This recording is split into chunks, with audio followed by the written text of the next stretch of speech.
Party का यादववाद नाम योगी आदित्यनाथ सरकार का सवर्णवाद, ठाकुरवाद या ब्राह्मणवाद। हम आपके सामने कुछ आंकड़े पेश करना चाहते हैं। प्रोफेसर रामगोपाल यादव ने 2015 में, जब राज्यपाल जो इस समय भी हैं राम नाईक, ने यह आरोप लगाया कि समाजवादी पार्टी की सरकार कुछ खास जातियों के लोगों को प्रमुख पदों पर बैठा रही है, तो उसका उत्तर देने के लिए उन्होंने एक प्रेस कॉन्फ्रेंस की। प्रोफेसर रामगोपाल यादव ने उस प्रेस कॉन्फ्रेंस में उन्होंने जो बताया वो मैं आपके सामने प्रस्तुत कर रहा हूं। उन्होंने 1500 अफसरों की एक लिस्ट जारी की थी जो 28 बड़े पदों पर थे। उन 1500 में से सिर्फ 139 ऑफिसर यादव थे।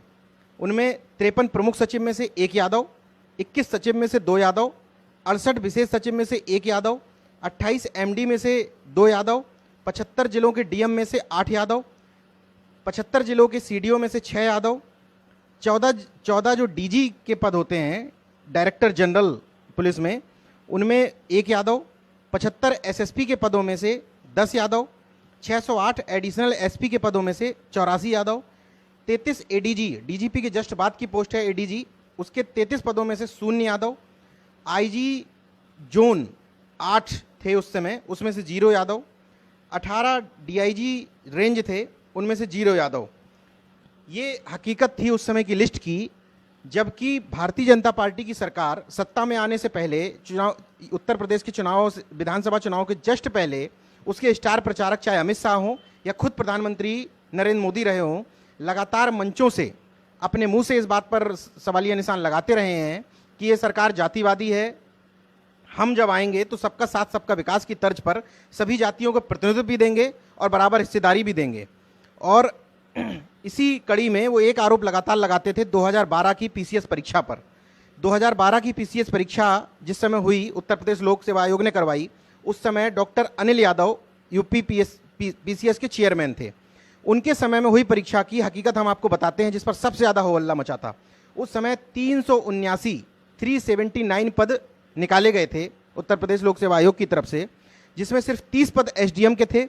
उस 30 पदों में भी सिलेक्शन हुआ था सिर्फ 5 यादवों का, जबकि हल्ला ये मचाया गया था सोशल मीडिया से लेकर तमाम सारे मीडिया हाउसेज में कि 86 पदों में से अकेले 56 यादव एसडीएम का सिलेक्शन हो गया है। नेशनल जनमत ने जब पड़ताल की, पुराने यूपीपीएससी के अधिकारियों से भी बात की, यूपीएससी के चेयरमैन अनिल यादव से भी बात की, और हमारे पास दस्तावेज मौजूद हैं कि अनिल यादव के कार्यकाल में, पूरे कार्यकाल में मिलाकर 56 यादवों का एसडीएम का सिलेक्शन टोटल मिलाकर नहीं हुआ, जबकि सिर्फ एक भर्ती में ये 56 यादव एसडीएम की फर्जी और मनगढ़ंत खबरें झूठी तरीके से उड़ाकर आपके दिमाग को ब्लॉक कर दिया गया था और ये सोचने पर विवश कर दिया गया था कि यूपीपीएससी में तो खुला खेल चल रहा है। यही एक वजह है कि आपके बीच में से ही कुछ भाइयों ने जाकर उस लोक सेवा आयोग में जाकर उत्तर प्रदेश के वहाँ पर लिख दिया था यादव आयोग। अब हमारा बड़ा सवाल ये है कि जब भारतीय जनता पार्टी की सरकार आ गई लौटकर, उस सरकार ने ये कहा कि हम सबका साथ सबका विकास पर काम करेंगे, तो उसकी हकीकत देख लीजिए आप। उसने लोक सेवा आयोग के माध्यम से पहली भर्ती निकाली एपीओ, यानी कि सहायक अभियोजन अधिकारी की भर्ती।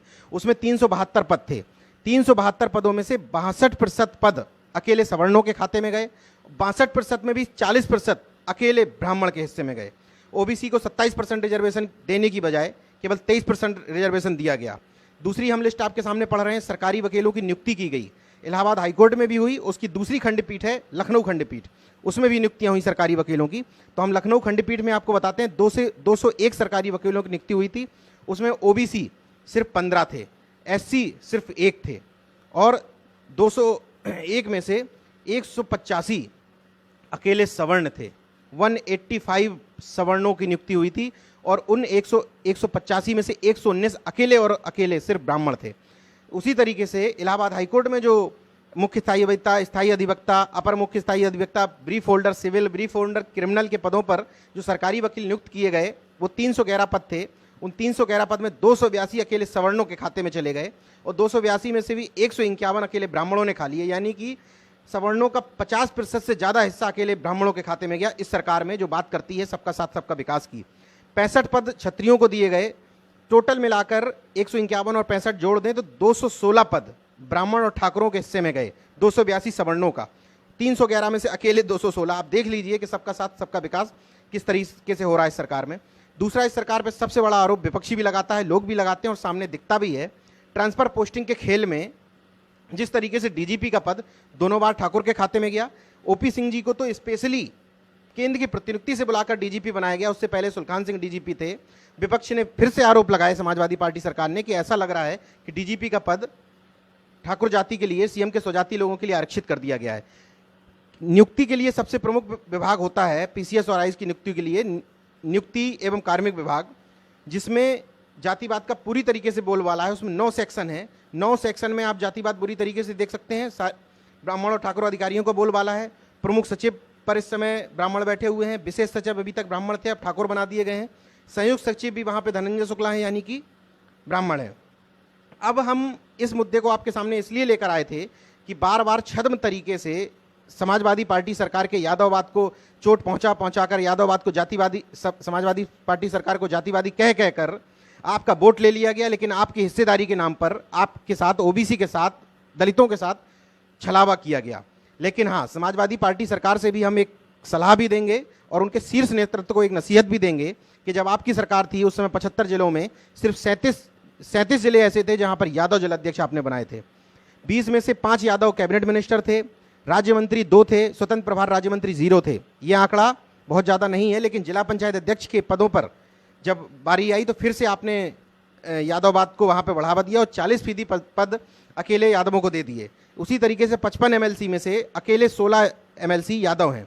ओबीसी के नाम पर, सामाजिक न्याय के नाम पर जब भी आप राजनीति करते हैं तो आपको इस बार पिछड़ों का प्रतिनिधित्व का बराबर ध्यान रखना होगा, वरना ये जातिवादी सरकारें सांप्रदायिकता के आधार पर हिंदू मुस्लिम करके आपका वोट भी लेती रहेंगी और आप यूं ही ठगे जाते रहेंगे और इसी तरीके से सामने से सत्ता को निकलते देखते रहेंगे। इसलिए मेरी नसीहत है, समाजवादी पार्टी या बहुजन समाज पार्टी, जो भी पार्टियां सामाजिक न्याय के नाम पर राजनीति करती हैं, उनको सभी जातियों को प्रतिनिधित्व देना होगा।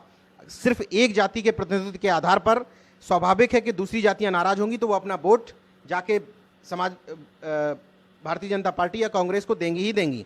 अब हम एक बात और आपको यहाँ पे बता देना चाहते हैं और नेशनल जनमत के माध्यम से सवाल भी करते हैं कि कुछ दिनों पूर्व इसी भारतीय जनता पार्टी के जातिवाद पर जब हम बीजेपी के एक नेता से बात कर रहे थे तो उन्होंने कहा कि आपको तो खुश होना चाहिए कि ब्राह्मण इस समय सारे पदों पर बैठे हुए हैं, हिंदू हैं आपके भाई और देश की सेवा कर रहे हैं। तो मैंने उनसे सवाल किया कि आप यादव के जातिवाद को सड़क पर उतरकर क्यों कोसते थे पानी पी कर? क्या यादव आपके हिंदू भाई नहीं है या ब्राह्मण को ही हिंदू माना जाए? तो उनके पास उस सवाल का जवाब नहीं था। उसी तरीके से हम मीडिया के भी उस आचरण पर सवाल उठा रहे हैं कि आप यादव के, समाजवादी पार्टी के यादववाद को ठोक ठोक कर लिखते थे, हेडिंगों में बाकायदा शुमार करते थे। इस सरकार में थानों से लेकर डीएम एसपी की ट्रांसफर पोस्टिंग में जिस तरीके से जातिवादी खेल चल रहा है, उस समय आपकी पत्रकारिता और मुखर पत्रकारिता का क्या हुआ?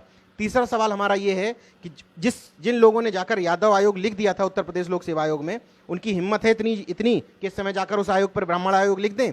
ये जाति की नफरत की राजनीति बंद करिए, हकीकत में समाज के प्रतिनिधित्व देने के लिए काम करिए, तभी सच्चे अर्थों में देश का विकास हो सकता है। दूसरा, हम नेशनल जनमत के दर्शकों से भी अपील करते हैं कि मेरी बात पर भरोसा मत करिए, मेरे जैसे किसी भी आदमी की बात पर भरोसा मत करिए। मैं जो कहता हूं, सोशल मीडिया जो कहती है, भारतीय जनता पार्टी जो कहती है, समाजवादी पार्टी जो कहती है, उन सब लोगों को क्रॉस चेक करिए, अपने विवेक से काम लीजिए, अपनी बुद्धि से काम लीजिए। आज अशिक्षा का स्तर बढ़ रहा है, तो उस शिक्षा के स्तर के बढ़ने के साथ अंधविश्वास, पाखंड, इन सब चीज़ों को दरकिनार करते हुए देश को आगे ले जाने के लिए देश के सजग नागरिक बनिए, जागरूक प्रहरी बनिए। दूसरा, मेरी एक अपील आपसे ये है कि अपने मुद्दों पर फोकस करिए, बच्चों को पढ़ाने, अपने बच्चों की शिक्षा पर ध्यान दीजिए, अपने खेत खलियान के मुद्दों पर फोकस करिए। आपको पानी की सप्लाई ठीक मिल रही है कि नहीं, आपको बिजली ठीक मिल रही है कि नहीं, खाद पानी के बीज का क्या हो रहा है, डीजल खाद पानी के दामों का क्या हो रहा है, डीजल पेट्रोल के दामों का क्या हो रहा है, इन मुद्दों पर फोकस कीजिए। भारत पाकिस्तान, भारत चीन को मुद्दों को सुलझाने के लिए गृह मंत्रालय और देश के पास एक सशक्त प्रधानमंत्री मौजूद है, देश के लिए राष्ट्रीय सुरक्षा सलाहकार मौजूद है। आप उन मुद्दों के लिए बहुत ज़्यादा चिंता मत करिए। कश्मीर के मुद्दे को बड़े बड़े नीति नेताओं के हवाले छोड़ दीजिए, अपने मुद्दों पर फोकस कीजिए, अपने नाक कान खुले रखिए और देखते रहिए नेशनल जनमत। बहुत बहुत धन्यवाद दोस्तों। अगर आपने मेरा YouTube चैनल सब्सक्राइब नहीं किया तो प्लीज़ सब्सक्राइब कर लें और उस बेल आइकन पर जरूर क्लिक करें, जिससे जो मेरे न्यू वीडियो है